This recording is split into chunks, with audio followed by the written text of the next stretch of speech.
Something has happened on Facebook today and it's riled me, so I thought I'd take it as an opportunity to show you a few things about where this all began and then tell you what has annoyed me today on Facebook. Because it's a constant dynamic. So, look at this. This is me, okay? That's a little picture of me next to that is my Facebook page, December the 12th, 2021. You might recognise the date, okay? I've always enjoyed watching a wide range of sport, but what I've just witnessed in the final F1 Grand Prix of the season wasn't sport, it was scandalous. Formula One race director Michael Massey has failed to apply the correct rules and procedures in order to try to manufacture and engineer this spectacle of the Formula One season being decided on the last lap of the last race of the season. And as such, the integrity of the whole 2021 F1 season is now damaged. The sporting integrity of Formula One is damaged. Regardless of which driver you may support, the sports rule makers and race decision makers just can't just change the rules or conventions just to create this situation of a last lap shootout race by applying different procedures to restarting racing to every other safety car situation in living memory. As it took so long to clear the crash car, if the correct procedures had been followed, all of the lapped cars should have been allowed to pass the safety car in order to unlap themselves once the track had been safely cleared. The time it would have taken to effect this would have meant that the race would have ended behind the safety car. So to create the drama right at the finale of this championship deciding event, Massey decides to interpret the rules differently in order to let them race. Not only was that decision unforgivable, letting them race isn't changing the rules on the fly to artificially manufacture drama. He has completely failed to consider the sporting fairness of his decision making. Hamilton's 10 to 12 second advantage being wiped out by a backmarker crashing was unfortunate, but it happens in F1. Red Bull had nothing to lose by pitting Verstappen to put on a set of new, faster, soft compound tyres. Mercedes couldn't do the same for Hamilton for fear that if they pitted first, Red Bull wouldn't pit and therefore take the lead. And then if the race did finish behind the safety car, Verstappen would win. But regardless of this, if F1 had applied its normal rules, the time it would have taken to sort out the field would have meant that the race would have ended before racing could resume and Hamilton would be world champion. Massey decided to change the rules to let Verstappen have one lap to try and overtake the guy who had led and dominated the race pretty much from the start. It wasn't a level playing field. Hamilton was on a set of 40 plus lap old hard tyres, which would have been good enough for him to win the race had the correct rules been applied, but they were no match for fresh soft compound tyres. The subsequent manufactured one lap shootout was not a case of let them race. It was never a level playing field, and it left Hamilton significantly disadvantaged and effectively handed the victory to Verstappen. That's not sport. In this age of creating sensational headlines and unmissable drama, this decision by Massey was just ridiculous. It stinks. Regardless of your opinion of Lewis Hamilton, today he was robbed. So that's what I wrote on the day. I didn't usually take to social media to express my opinions about things. I'm not going to scroll down to my previous post, but it was actually February of 2021, my previous post. But obviously, when I scroll down, it's got the names of people that might be friends who might have reacted and things like that. So I'm just trying to keep people's names out of this for now. So that was on that day. And then what we saw after the 12th was the following day, Brundle did his presentation, where I've broken that presentation down numerous times. And it's all lies. It's absolute lies coming out of Brundle's mouth. You can tell by what I've written there, the conditioning that I'm subjected to in the same way that we all are, where we're repeating the same things. Oh, the let them race and all this stuff. But we're still seeing through it. Okay, we're still even clinging on to the tyres being the factor as well, and all the things that they're telling us, these are the things that are impacting things. So then we're waiting for Mercedes to make this appeal, okay, because the first one that happened after the race, the FIA have dismissed that. So it's then down to Mercedes to appeal to the FIA to actually say, look, we're going to actually submit a formal appeal now. And that was due by the Thursday of that week. And as the week evolved, it seemed apparent that they weren't going to do that. The murmurings were that Mercedes might not protest. So ahead of that deadline, I thought, well, Maybe if I write something out that clearly identifies how they will win, that might get spread on social media to the point where here is what they need, here are the tools that Mercedes need in order to win that argument, and therefore it'll be a no-brainer. It'll be a slam dunk. The information's out there, and actually the FIA will just have to concede that they've got it wrong and they have to award it to Mercedes anyway without even having to go through the procedure. Because the FIA, as the governing body, has the power to just say, look, we got it wrong. Mercedes, you don't even need to appeal this. We can acknowledge as the governing body that something has happened, it is wrong, and this is what we're going to do about it. And they didn't do that. So I'm just going to pause this screen, scroll to what I wrote then on about the 15th, 16th of December. Well, this was the one that I did on the 15th. But then what I did, I refined it because I just tried to improve upon it. So I'll just scroll up to that. So, 16th of December. The world knows that this stinks, but most people can't identify the exact reason why and has become bogged down with opinion. Here is the exact reason why what happened is wrong. A Formula One season consists of circa 22 Grand Prix. Each Grand Prix is governed by the same set of rules. The world's driver's title is achieved by gaining the highest tally of points earned by a driver's finishing position in each Grand Prix. At each Grand Prix, circa 20 cars from 10 teams all compete to win the race, not just 2 cars. There is absolutely no interpretation of the rules which permit the race director to engineer a scenario where only 2 of the competitors are given an unfair advantage to compete for the race victory. By starting or resuming racing by clearing lapped cars out of the way of the second place car so that they can challenge the leader, but not clearing the lapped cars between the second place car and the rest of the field, so that the rest of the field isn't given the same sporting chance of challenging either the second place car or the lead car, is a totally invalid scenario. Hence the race was restarted in a completely invalid manner, and this is a fact. At no other Grand Prix of the season or ever, let me scroll this, would starting or restarting a race in this manner, where the lapped cars were cleared out of the way between drivers 1 and 2, yet left in place to hinder the chances of car 3 onwards, artificially altering each car's chance of winning the Grand Prix, be in any way acceptable. This is a fact. It is therefore totally invalid for this to have happened at the Abu Dhabi Grand Prix. Championship positions, the identity of which drivers who occupied cars 1 and 2, whether car 3 could have been thought to have been capable of competing, all totally irrelevant. Restarting the race without clearing all lapped cars was invalid. Fact. All the lapped cars were not cleared from the running order prior to the commencement of the last lap of the Grand Prix. Valid restart conditions were not achieved, hence the Grand Prix has to finish under safety car conditions, and the race result is the running order behind the safety car. These are the facts. Everything else is emotional opinion. I think that's it. Yeah, that was it. So I put that out there and I shared that as far and wide as I could on the day, on the 16th of December. And like I say, the hope was that information would spread across social media. People would see that as being the explanation as to why that result could not be upheld. And that's a valid truth. You just cannot separate out 2 competitors in a multi-competitor event. And what happened?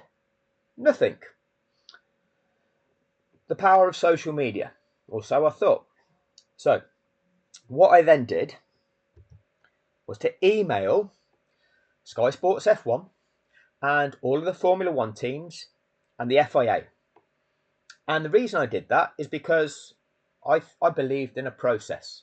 I believed that could work. They would listen to the concerns of us, the paying customer, the concerned individuals, the stakeholders in the sport, the people who watch the sport and invest their money, their time, their emotion into the sport. I believe this notion of them actually caring about us and our concerns. And on the back of seeing all of these presentations by Sky Sports, and none of them presentations were identifying the truth, and they were just presenting things just to get people to argue about in social media. And I was looking at all these arguments taking place, and I was thinking, what's going on here? This isn't the truth. What's going on? And I just got played lip service. by Sky Sports. I got an email back saying, "Oh, thanks for that," and that was it. And most of the places where I emailed off, these people that should be changing the outcome, they just ignore you. And so I then took to social media on the grounds of making a dedicated page on Facebook where I would write about it. Firstly, I produced, the emails that I sent to all of the parties involved, such as Sky Sports, such as all of the Formula One teams. I published them. So if you have a look at this page, F1 XCD Fixed on Facebook, and scroll all the way to the bottom there, you'll see from the start of that page, which was started sometime either January or February 2022, okay, the month after the Abu Dhabi Grand Prix, where I decided, no, I'm going to do something about this. You'll see the emails that I sent to those parties, and you'll probably see the list of people they were sent to. I eventually started sending them to all media outlets that I could find contact details to across the world. I thought mistakenly that, okay, I've said to Sky Sports, I've emailed Sky Sports, and I'm telling them they're getting something wrong, and Sky Sports are ignoring me. So I know what I'll do. I'll contact the BBC, and wouldn't the BBC just love to be able to expose Sky Sports as being corrupt? So that's what I'll do. I've tried Sky Sports. I've gone to the people that are being corrupt and telling them, hey, you're doing this wrong. Okay, I didn't think it was corrupt at the time. I just thought they were not seeing something. They're not seeing something that I'm seeing here. How can they not see this? I will tell them the error of their ways. Okay, but they ignore you. They play your lip service and then they ignore you. So, right, okay, I'm going to expose you using another form of media, and they will call you out. So I went to the BBC, and they ignore you too. And then I go to other forms of media, and they ignore you too. And you're like, well, what's going on this? Oh, surely one of these forms of media would love to get the headlines of being able to demonstrate that the other media is being corrupt here. Surely that would be kudos to that form of media. But then over time you realise that actually all of these media channels are all owned by the same financial interests, and hence they're all complying to the same narrative. Even the motorsport specialist publications such as Autosport and Motorsport, they don't tell the truth about it. You're like, well, what's going on here? Somebody needs to tell the truth. So I took to Facebook, I created this page, I wrote articles, and you will see, if you go back to, like I say, scroll down to the list of articles that I've done, there are many on there.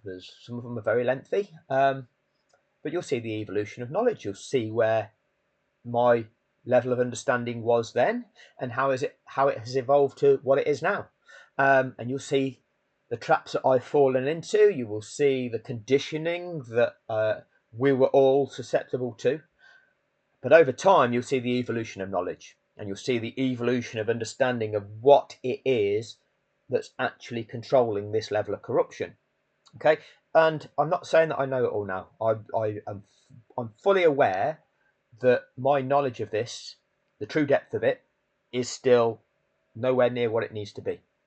And my true understanding of the dynamics that is truly influencing all of this is nowhere near where it needs to be. Okay, but it's an evolution from where it started off. But what we get on this page that I created, built up a following on Facebook of 2,600 followers. You can see there, 2,600 people have chosen to follow this page, and it began being called Change Formula One 2021. Lewis Hamilton is a true and valid champion. And I used to write articles on this, and then I used to share them articles with all of the Formula One fan groups on Facebook that I could find and that I joined. And then I'd just share these articles on there. And they would appear on there and they would get thousands of reactions. Even on this channel, you'll see that there's 600-700 reactions to the post on this channel alone, and on the bigger Formula One fan pages there were even more reactions. Bit by bit I was blocked from many of those groups. I very rarely go onto Facebook to post anything now, okay, but when I do, of those 2,600 people who follow the page, I don't think they get notified. So my biggest video on YouTube that's been seen now by close to 160,000 people on YouTube views. This is the link to that on my YouTube page, and 16 reactions to it. 16 reactions to it. Now, that's, and we get the laughing boys, we can see who responds with the ha ha, these lads that think that they know what they're talking about. But this is the situation. So Facebook is suppressing my content. Like I say, you'll see the most recent things that I've done are reposting the videos. They're reposting the links to the videos that I've put on here, and I very rarely even do that now. But you can scroll right back to the start of my page. You can see which YouTube content creators that I've actually promoted on my channel, because they produce some good content about Abu Dhabi, and I thought people need to see this, so I promoted that on that channel. Sorry, on that page. I didn't want to become a YouTuber. Okay, I didn't have the skills to be able to do that. I know what my voice sounds like. I know what my face looks like. It's not the sort of thing whereby I'm going to bring mass appeal on media in this way. But nobody else was doing it. And having approached other YouTubers to try and get them to say to the world, hey, this is what needs to be said, people weren't doing it. They weren't willing to do so. So I thought, right, I need to expose this, and I think I can try and do it in a way that is going to open people's eyes. So I produced my first video, and again, if we scroll, you can scroll back to this YouTube channel, and you can go right back to the very first video I did, and you can see how I presented that one. I actually recorded that by the laptop that I was using at the time, really old laptop, and essentially all I did, I didn't have the ability to screen record because the software would just jam the laptop up. I recorded that on my phone. I positioned my phone so that it was looking at the TV screen. I hit record with it propped up, recording the TV screen, and I played track overview whilst talking into my phone to create that video. And you'll see that, I'm clearly not that comfortable, self-conscious in presenting. Now I don't care. Right? I really don't care what anybody thinks about what I sound like. It is what it is.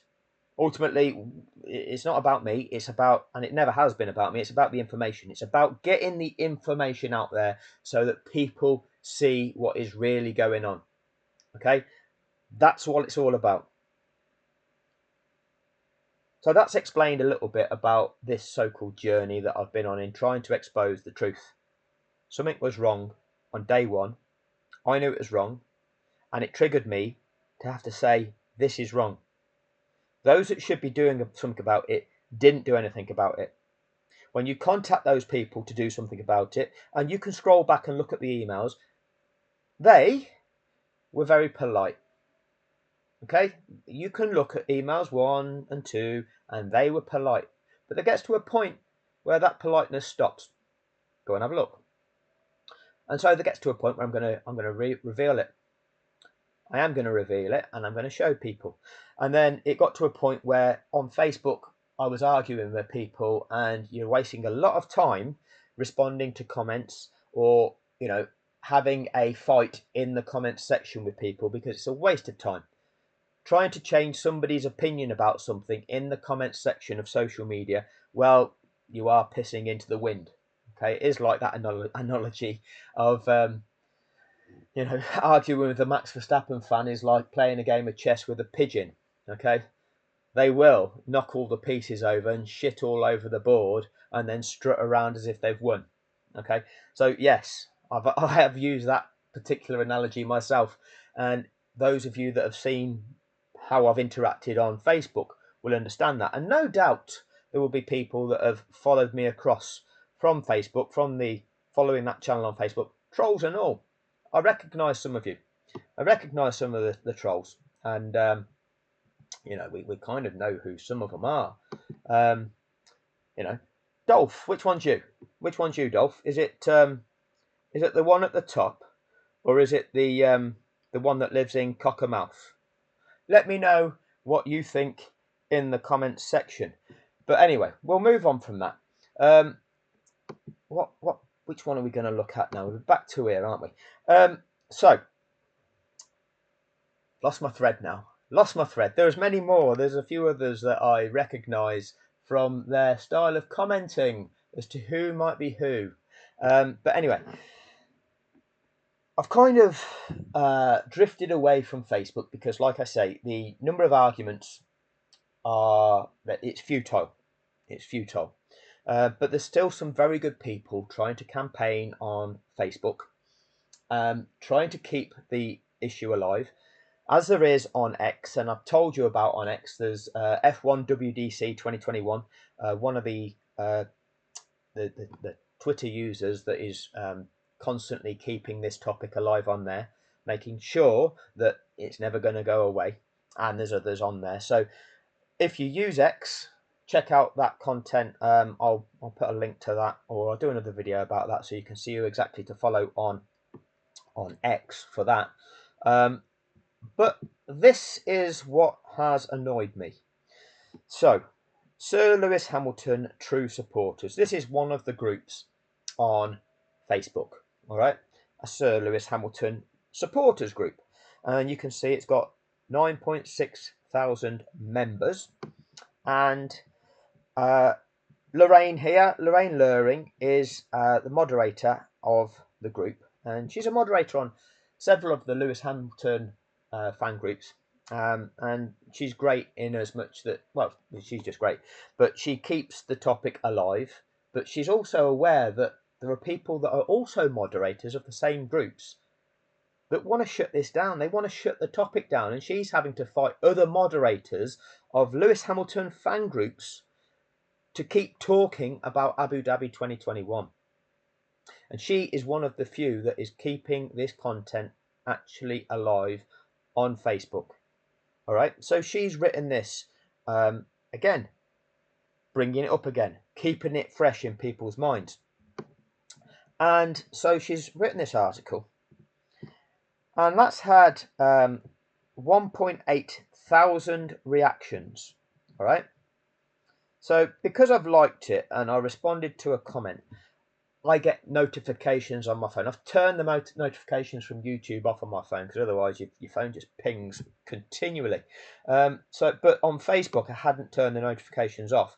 I hadn't been getting that many Facebook notifications because I've not been interacting with it, because I just like this one. I'm now getting interactions, and this one annoyed me. So let's just explore this one. All right. And maybe we shouldn't get triggered, but this is a reflection of the dynamics of what we are encountering. So this lad, Alan Tompkins, he's joined a Sir Lewis Hamilton fan group, all right? And he's written a message to all loud crybabies. Fact, no rules were broken, and that's why Mercedes didn't take it to the Court of Arbitration.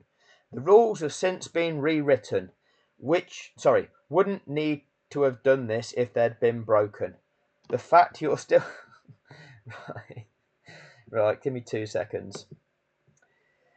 The fact you're still crying just proves you have an IQ of a 2-year-old and need to grow up, right?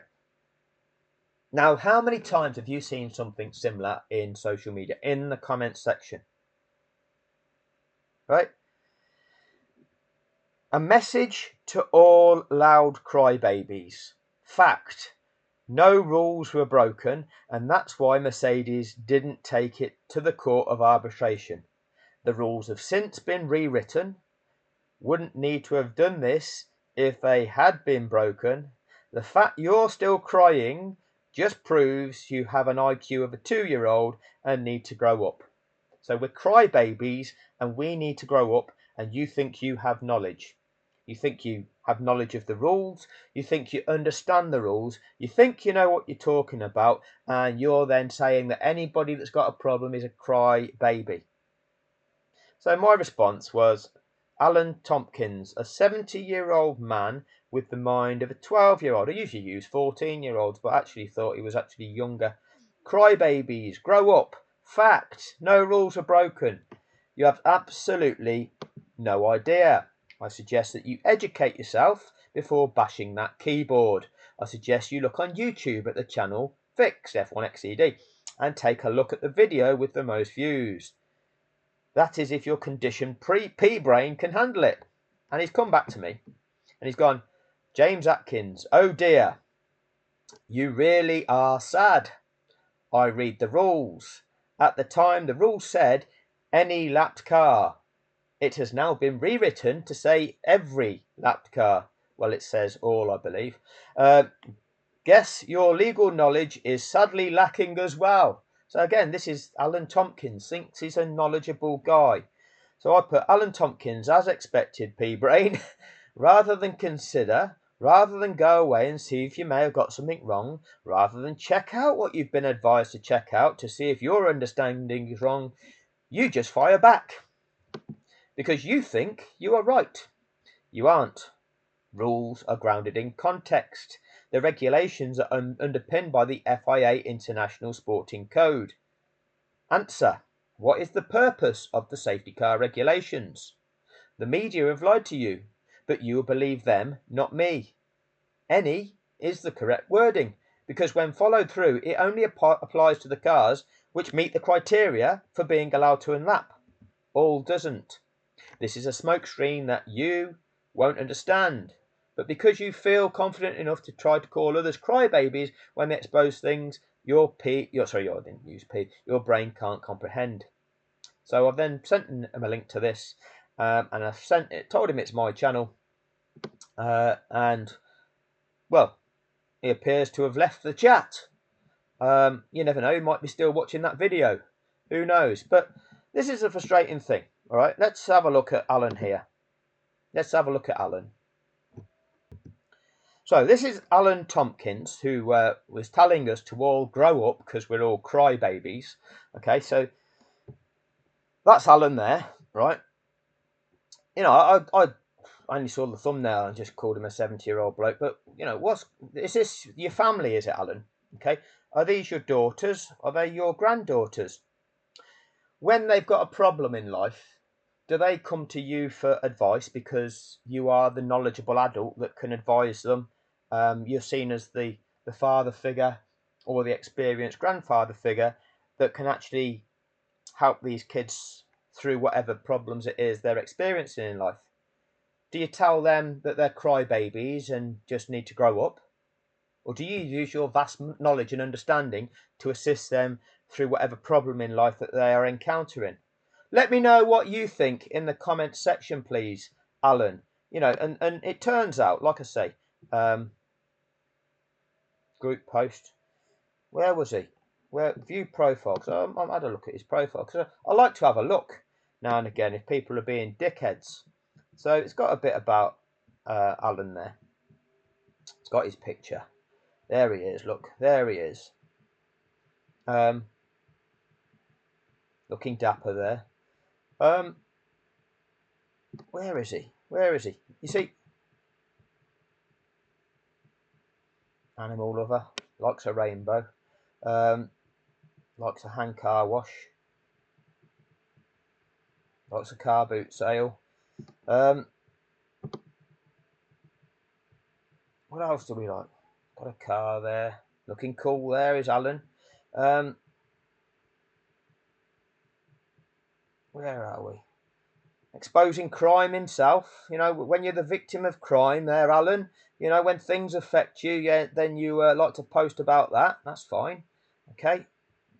Or maybe you should just grow up, Alan, and stop being a crybaby about it.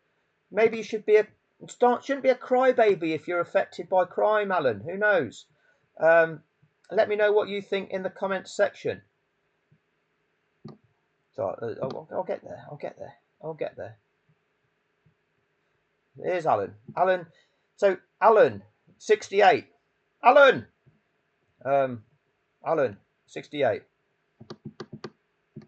What's that? That was in 2022. So that's why well, I didn't. I guessed he was 70, but Alan was 68 in 2022, so he's got to be close to 70 now. 68. What was that? Is that like a 69 where you owe him one? Let me know what you think in the comments section, Alan. But here's the other thing, right, Alan? Let's have a look, Alan. Let's have a look. Likes the Queen, does Alan? Likes the monarchy. You know, these people that took power by brutality all those years ago. You know, had enough wealth to pay enough people to fight their battles for them, kill enough people to take over through power, and now we have to hero worship them. Yeah, we all like the monarchy, Alan. That's good. Now what else? Now what else? Picture of an aeroplane. There it is. Bullying isn't okay at any age. Okay, going onto social media and telling people to stop crying, Alan, and to grow up, Alan, when you don't understand. But bullying isn't okay at any age. Can I get 3 people to share? Can I get a hell yeah, Alan? Well, we love the virtue signalling, don't we, Alan? Okay, and that's suicide awareness. Yeah, you're aware of suicide, you're aware that bullying can impact people's mental health, and yet you're willing to go onto social media to tell people to stop crying and to grow up, when you, as a 70-year-old man, a family man, somebody who your family members will go to seeking your knowledge, one would expect, and this is how you conduct yourself. Okay? If you get it right, you are a critical thinker. You think, Alan, dear? You think you know the rules? Likes the Canaries, you know, likes Norwich maybe. Everyone makes mistakes. Doesn't mean you have to pay for them for the rest of your life. No, that's fine. Okay, that's fine. Oh, I'm with you on some of these. Some of these comments there, Alan. Some of these little posts that you do. But here's one of the things that we'll get there eventually. We'll get there eventually. In his little aeroplane there. But you've got someone sat alongside you there, Alan. It's not as impressive when someone's sat alongside you. Were they flying or were you, Alan? Let us know in the comments section. But Alan here, right? Alan is standing with the Ukraine. Can you tell us, Alan, what you're doing to stand with Ukraine? Because we can all add a little picture on our social media profile to claim that we are standing with somebody. Yeah? I've used the hashtag I stand with Sir Lewis Hamilton several times. I'm doing something, Alan. I don't just post a picture, Alan. A virtue signal, Alan. Can you explain to me how you are standing with Ukraine, Alan? You posted a picture. Well, that's really helpful to the Ukraine. Well done, you. Well done, you. What are you actually doing?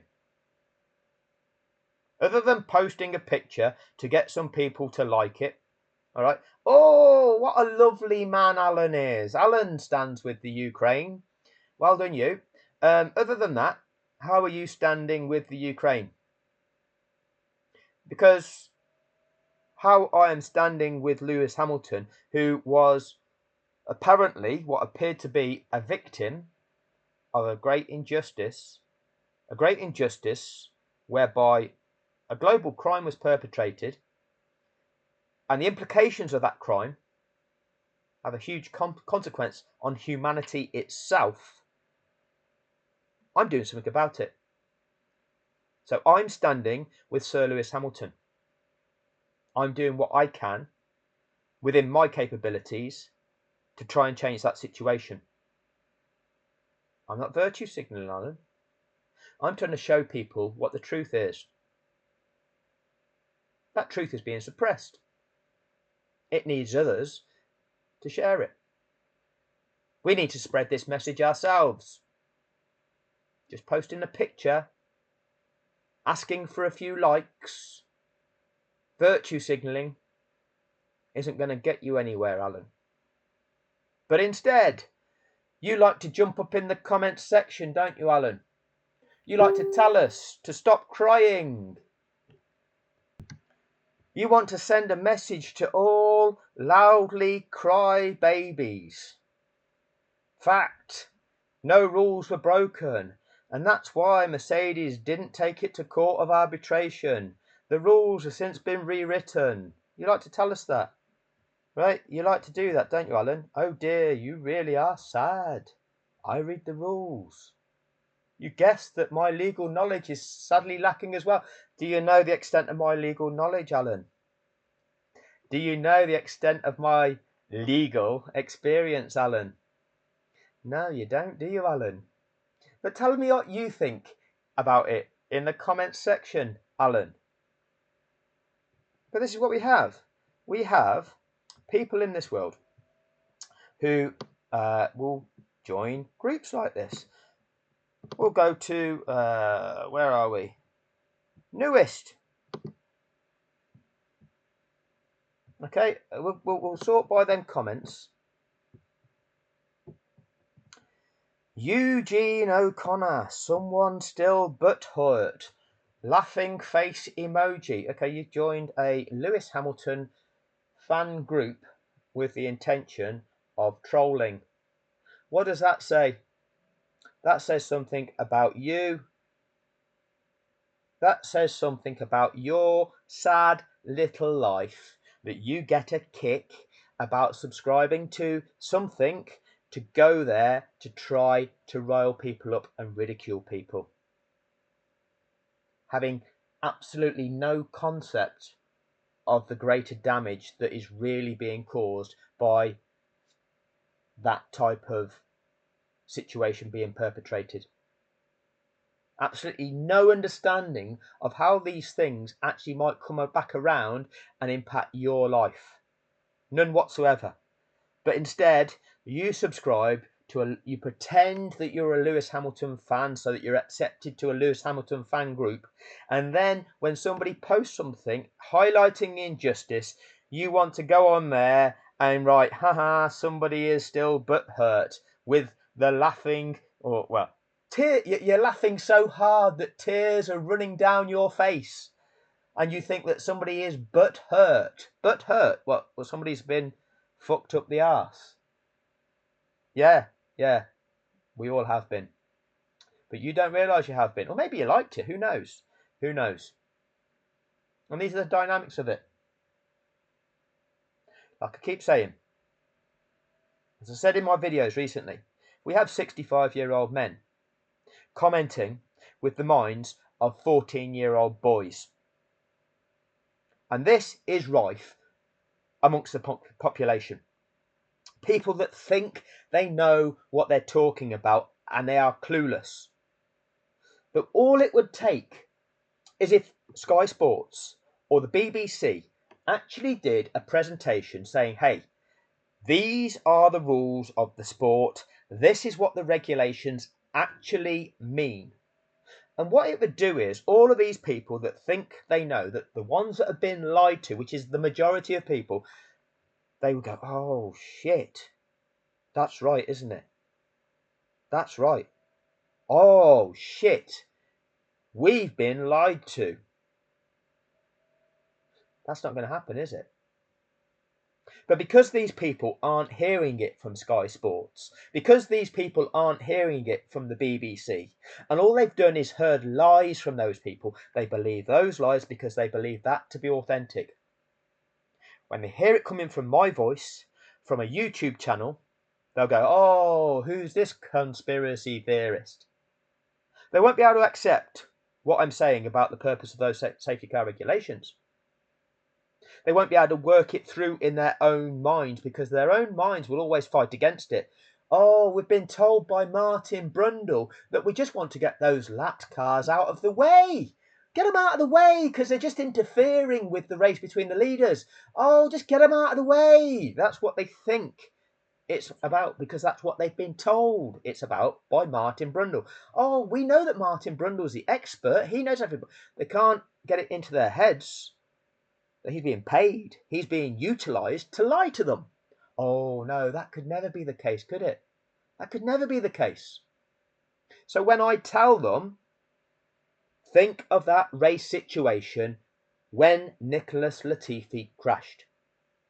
Hamilton, at that stage, had lapped up until and including 8th place in that race. 8th place was Lando Norris. So Hamilton had passed Norris.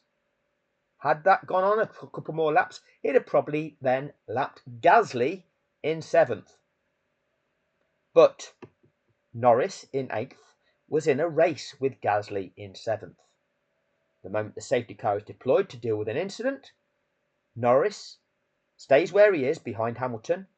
Gasly disappears off around the track and joins that safety car snake.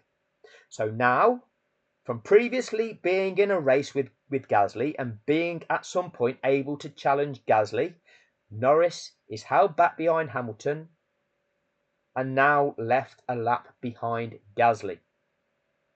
Hence, when that track is clear, the regulations are that the lapped cars, those that qualify, those that were lapped prior to the incident or were lapped at a stage where that safety car passes that safety car line for the second time. If you get yourself lapped after that by pitting late into that safety car window, you're not eligible to unlap. Check the regulations out. Check the legalities of that, our friend Alan. Right? You are released and you're given a further lap of that safety car with which to attempt to catch the back of the pack to restore sporting fairness, so that when that race gets underway again, Lando Norris has the opportunity of challenging Gasly in the same way that Max Verstappen has the same chance of challenging Lewis Hamilton, and so that Carlos Sainz in 3rd has the chance of challenging Max Verstappen. Nobody's in his way, blocking him off from challenging. And yet, our friend, was it Alan? Forgot his name already, right? Alan thinks he understands the legalities of it. Alan thinks he understands the regulations. Alan will jump up in the comments section and tell us all we're crybabies. Alan is against bullying online. Alan stands with the Ukraine. Alan's got kids. Alan's got grandkids. Alan will be looked up to by those kids and those grandkids. They'll go and seek advice from him. Knowledgeable adults. Knowledgeable adults. We're all susceptible to conditioning. I explained that I was susceptible to conditioning at the start of this video. I still am. We all are. You will see the evolution of my understanding and knowledge. I hope you can evolve, Alan. I hope you can recognise that you are wrong, that you've been lied to, that the media has lied to you, to us all, and I hope that you're outraged by that. It hurts.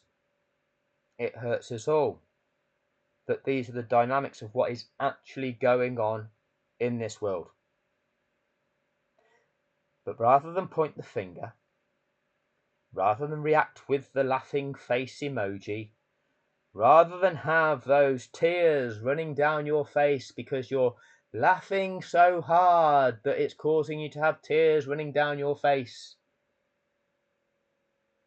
how about we start waking up and realising the implications that this really has on society and societal values?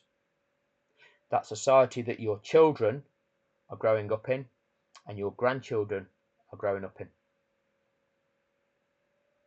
I know you're going to fight for their future. And if you are, how? Because just posting a hashtag of standing with the Ukraine, well, I'm sure the Ukraine are grateful of all that you're doing for them. What are you going to do for Sir Lewis Hamilton? In fact, what are you going to do for your own kids and for your grandkids? Let me know what you think in the comments section, Alan. Thank you for your time.